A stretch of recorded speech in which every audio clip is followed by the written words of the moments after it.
Hey, what's up? I'm Ines Alea from ToleratedCinematics.com, and today I will be showing you how to create this awesome lower thirds that you see right here. I know it looks awesome. We're going to see how to create that in Adobe After Effects entirely, but if you don't wish to follow this tutorial or you want to support our YouTube channel, you can always buy the template on our website. We have the After Effects template, but we also have the Essential Graphics template, which you can use in After Effects, but you can also use it in Adobe Premiere Pro, which is absolutely amazing. Because if you're not an After Effects expert, or even if you are and you just want to use this in Adobe Premiere Pro, you can just import the Essential Graphics, change a few things like the color, the text, and stuff like that, which social media you want to use, and you just fly with it. It's so awesome. Seriously, these Essential Graphics are so awesome. I love them so much, and it's a really big game changer if you ask me. But I'm going to show you the promo about the Essential Graphics right now so you get an idea of it, and then after that we're going to see the tutorial on how to create it exactly.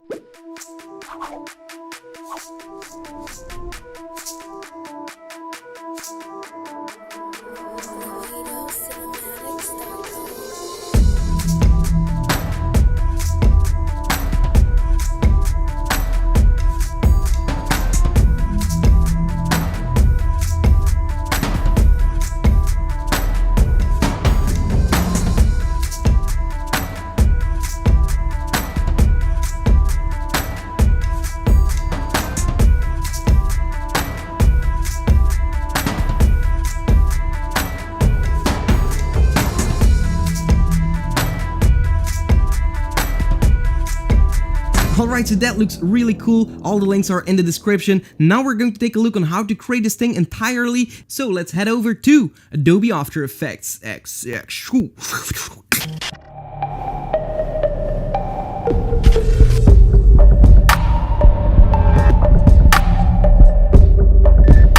Alright, here we are in Adobe After Effects, and today I will be talking about how to create this right here. So this is a really cool lower thirds if you ask me. I really like the style. It's very cool, very dynamic. So yeah, let's see how to create something like this. So the first thing that we'll do is actually create a new composition, and we can actually make this a square. So I'm going to go for like 2000 by 2000, and then right here I'm going to be renaming this to like pop effect. And there we go. Let's click OK. And here I'm going to my assets folder, and I'm going to use one of the Instagram logos right here. So I'm going to drag this right here into my composition. Okay, there we go. And now what I want to do is press S on the keyboard, maybe lower the scale to something like 75, something a little bit smaller, or maybe even 50 to make it small enough so we have enough space to make that pop effect. Okay, so once you have that, we are going to click away, make sure that your layer isn't selected, and we are going over here and select the rectangular shape. Okay, so right here. And now I will be, making something like this, something like similar to the kind of, Instagram logo that we see right here. We can also hold Shift to make it perfectly, having the same ratio, so actually being like a square.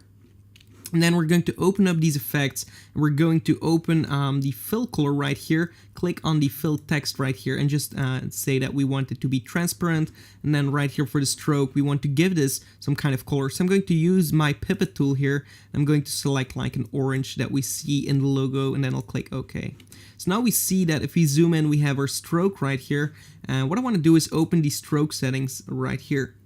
We want to make it a little bit bigger, so maybe something like this. And also we want to round it a little bit more. So if I'm going to change this to something like 10, just make sure that rounding is something similar to the logo right here. So what we're going to do is open the rectangle path, and we're going to round it a little bit more. Something like this should be fine. It doesn't have to be perfect. This is okay. And we're going to make it a lot bigger. So something like 60. So I'm going to animate it. I'm going to click on the stopwatch for the stroke width, and then like after 1 second, I'm going to change this to 0. So now it's actually animating inwards like so. Now what I want to do is click on my shape layer, press S on the keyboard, and also hold Shift and press R on the keyboard. This is going to reveal the scale and rotation property. I'm also going to make a stopwatch for this at the beginning of my timeline right here. Again, at 1 second, I'm going to rotate it to 0. So I'm going to click on my keyframe right here and right here. So we have the exact same position as right here. Then at the beginning of my timeline, if we go back, I'm actually going to rotate it a little bit. So we can choose something like 90 and maybe scale it from 0. So now we have something like this. So if we're going to unselect our logo for now, we have something like this. Okay, so what you can do is select, press U on the keyboard to reveal all the keyframes. Select the last ones, right click, keyframe assistance, easy ease. And now we're going into the graph editor, which you will see right here. Click on it. And then if we will select these, just make sure that you are in the speed graph right here. We're going to drag this to the left, all the way to the left. So now it's actually going to give this some kind of pop effect. So it really starts out really quickly and then it slows down, something like this. What you can do if you want it a little bit quicker is just drag this in a little bit and then you have something like this. Okay, so now we have our first kind of animation. What I want to do now is duplicate that layer. So click on the layer, go to Edit, Duplicate, and we're going to press U on the keyboard and just offset it like 1 frame. So if we're going to zoom in here, we can actually offset this a little bit. So now we have something like this. And of course you want it to look a little bit different. So what we'll do is open up these settings here and we're going to the stroke. And at the beginning, I want my stroke to be even bigger, something like maybe 100. Then for the color, we also want something different. So I'm going to select my logo. So I'm going to make it visible and just pick something like a pink color this time. Then again, I'm going to uncheck it so we don't see it. And now we have something like this. Okay, pretty cool. I'm going to add a few dashes here. So right here at the stroke, you'll see dashes. I'm going to press the plus right here. Now we have a few dashes. We can, of course, increase them. Something like this. Looks fine. And now we have something differently. So looks pretty cool. And of course, maybe a little bit bigger. Maybe even 200 for the stroke width. Okay. We can close all these settings down and press U on the keyboard to reveal all the keyframes. I'm even going to select all of them and bring them in a little bit more so it's really quickly a little bit farther away. Okay, I think we have it right here on the spot. Okay, that's good. So this is what I'm looking for. I'm going to duplicate it one more time. So click on it, Edit, Duplicate. And now we're going to open up these settings one more time. Like right here, I'm going to solo this layer. I'm actually going to open up the contents, the rectangle, and this time I want it at the end. I want it to actually be very, very long in stroke. So we're going to open up the stroke, and we're going to increase the stroke width to something like this.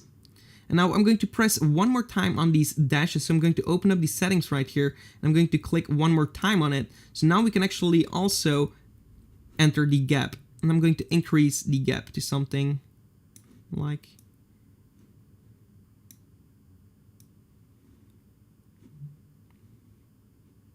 this, and we can make it a lot thinner. So now we have something like this, and of course you can add a few other dashes if you want to, so just play around with the offset. So now we have something like this, which looks extremely weird if you ask me. Maybe you can start off like at 50, and now they're actually growing a little bit like so. And now what you want to do is actually just close everything down while we're going to unsolo this. Select this layer and go to Layer, Pre-compose it. We're going to move all the attributes and just rename it to like Stroke Explosion. And we're going to click OK. So now what I want to do is I'm going to choose my mask tool here. And I'm going to select my ellipse tool. And right here at the beginning, I'm actually going to make a circle like this, a perfect circle where it's actually entirely covered. So what I want to do is click over here and just subtract it. So now we're not going to see it anymore, and we're going to open up our mask settings. I'm going to click on the keyframe for, well, the stopwatch for the mask expansion. And then we're going to the beginning here. We're actually going to make this a lot smaller so we can actually see our stroke. And as you can see, by just doing this, maybe minus 500 should be fine. just by doing this, you're going to see that we are actually closing our strokes like this. And actually what I want to do is, if we open up this composition, just make sure that the shape layer actually starts at the beginning. So go back to that pop effect. We're actually going to offset this effect a little bit more into time, and now we have something like this. And of course you can make it a lot smaller if you want, so we can go in here, open the settings, and go into the content rectangle stroke, and just make it smaller.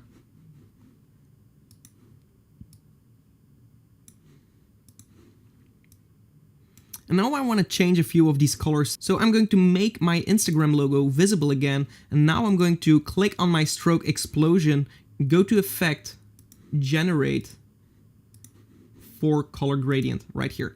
I'm actually going to pick 4 colors that we see in our logo.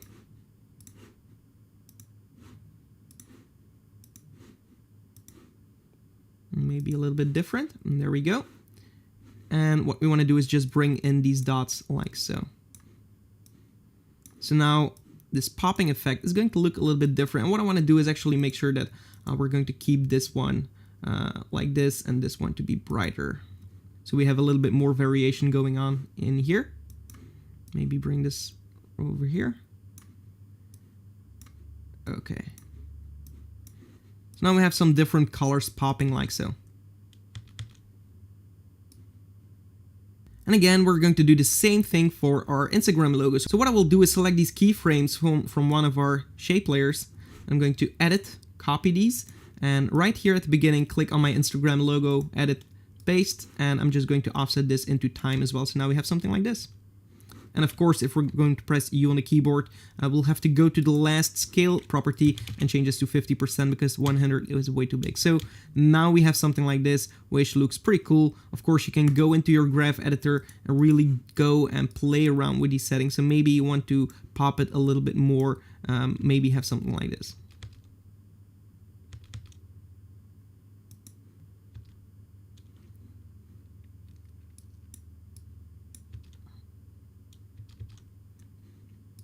Okay, so now we have our first animation. So now what I will do is create a new composition and make this full HD, so 1920 by 1080p, and I'm going to rename this to lower thirds, and there we go. I'm going to click OK. I'm just going to my project manager, and I'm going to apply this pop effect. I'm just going to drag this into my composition, and now we have this kind of animation. So now what we want to do is right here when it actually slams in, so right here it's revealed, I'm going to press P on the keyboard and actually also S on the keyboard because I want to make it smaller. I just wanted to make sure that we are not losing any quality, so maybe something like 25 or 35 should be fine. And then what I did is press P on the keyboard, click on the stopwatch, and then like 20 frames further away. I'm doing this with the page down, by the way, holding shift. And then what I did is just moved it to the left. Also right click, keyframe assistance, easy ease, and just made this a little bit longer. So these animations are very similar, but these animations like move it to the left and then just like slowly ramps out in speed. So this is a really nice effect to add in motion graphics and make it a little bit longer or whatever you need. So I did something like this and actually moved it a little bit more to the left. And while I did that, if we're going to take a look right here in my animation, because I'm not going to make it entirely like this, but yeah, I'm just going to show you a lot of these techniques right here. So we have this text coming out. So what I will do is right here, I'm going to import my text logo and also make this smaller, something like 50 or maybe 35 as well. And go to Effect, Generate, Fill. I'm going to make this white and 25 in size. There we go. What I want to do right here at the end, I want this Instagram text to be at the right spot. So right here, I'm going to press P on the keyboard, click on the stopwatch for this logo, go all the way to the beginning, and just make sure that it's on the left side of our logo. So now it's actually revealing itself. Also the last keyframe, right click, keyframe assistance, easy ease, and also go to the graph editor and just bring this in a little bit more.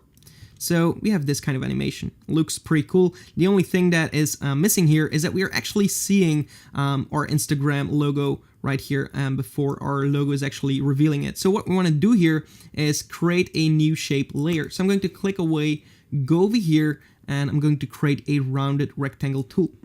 I'm going to select something like so.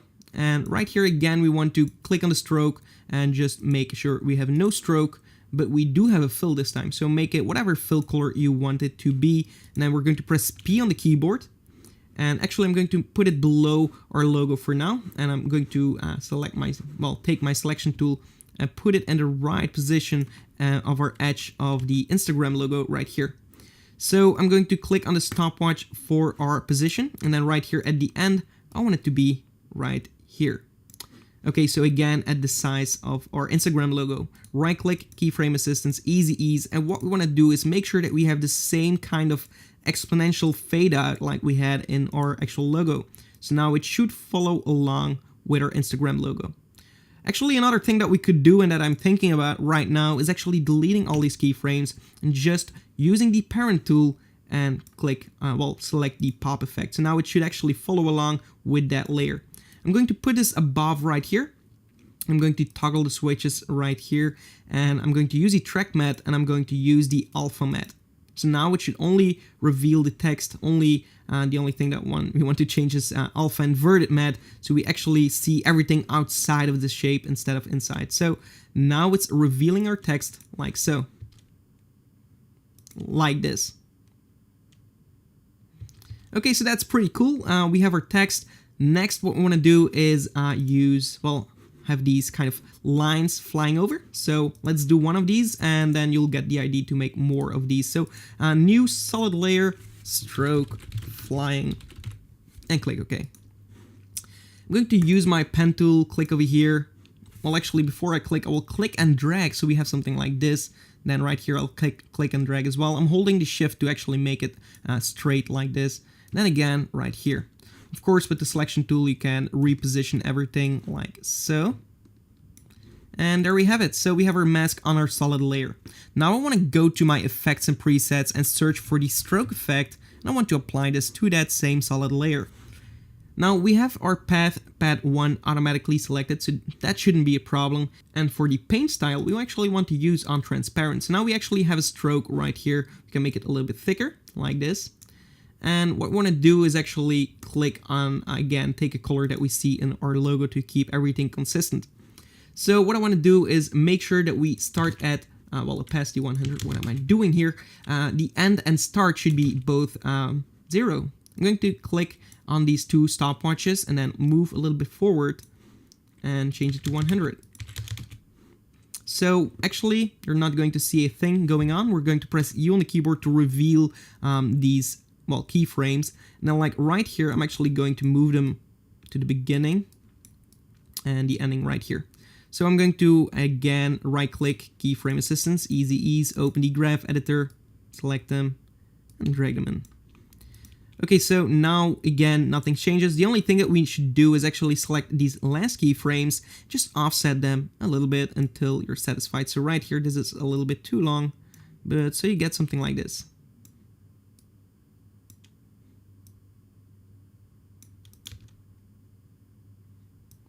Of course, this is a little bit too much, so what you can do is just soften this up a little bit, maybe even move the entire mask down a little bit like so, and maybe you don't want it to last this long, so maybe select this layer, just make it, double click on it and just make it shorter like so, and now you have a different kind of animation like so. And of course, if you just select this layer, go to edit, duplicate, you can actually just click on one of these keys like so, move this up a little bit, and now you have a different one. So this is how you change it, and then again, just pick another color, and now you have two strokes. Of course, offset them a little bit. And that's what I did, so you can make as many as you want. Maybe make this one a little bit longer. It's up to you. Okay, so that's basically it, how to create these strokes. And then we have one last thing to do, and that's this circle coming up and then forming the entire rectangle like so. Like this. So I'm going to go back to my lower thirds and I'm going to create a new rectangle again. So I'm going to create a rounded rectangle tool. and make a shape. So make sure it's actually a mask. Make sure that you have nothing selected, otherwise it's going to make a mask. So make something like this, open it up, and actually again fill none, and stroke white, fill none. Okay, there we go. So we have something like this, and we're going to open up these stroke settings right here, and we're going to okay, so we're going to add a come on, trim path right here.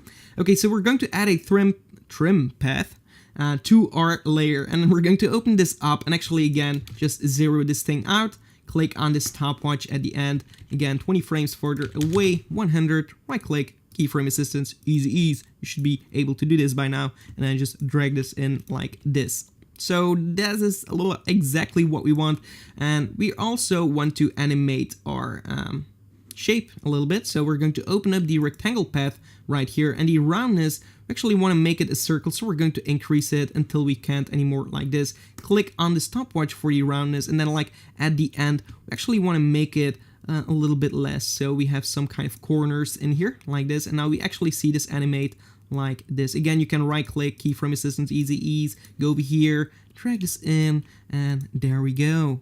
Okay, so last thing that we want to do here is uncheck the size right here so we don't keep it constrained to the same proportions.